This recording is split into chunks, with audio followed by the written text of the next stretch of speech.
This is the VOA Special English Technology Report. Using a computer mouse or trackball can be a little tricky. You choose the object you want and move it to where you want it, only to have it end up in a different position. This happens to all of us sometimes, and we think little of it. But for people who have a difficult time controlling their movements, this little navigational issue can be a really big problem.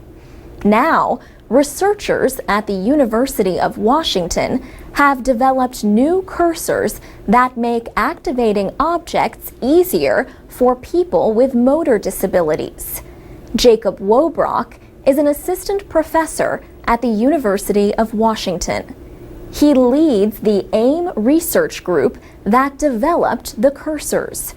Professor Wobrock says mouse cursor operations are complex processes that assume things about computer users. He says, for many people who have poor dexterity, the inability to control their fingers well, maybe pain in their wrists or hand, maybe arthritis, those assumptions of the average user, they don't hold. The AIM research group has developed two cursors. One is called the pointing magnifier. Professor Wobrock says it uses a large circular cursor instead of the traditional arrow pointer. Users can make the circle as big as they like. When the circle is positioned over the target, everything in the circle appears larger, almost filling the whole screen. This makes it easier for the user to click on the object. Inside that magnified view, the user sees the regular point cursor, the little arrow, and with that, they can click on the target they want, or they can move the target. The AIM research group's pointing magnifier software can be downloaded free from the University of Washington website.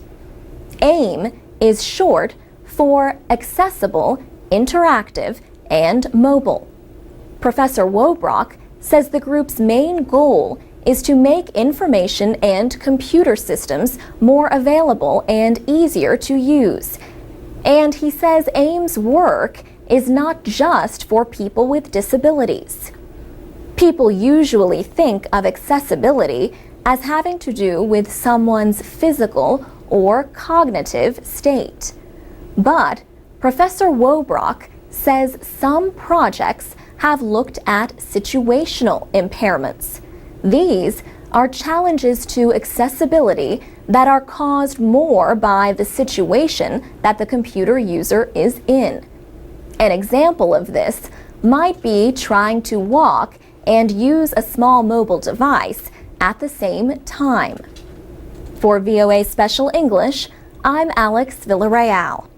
MP3s, podcasts, and transcripts of our reports are at voaspecialenglish.com. We're also on Facebook and Twitter at VOA Learning English.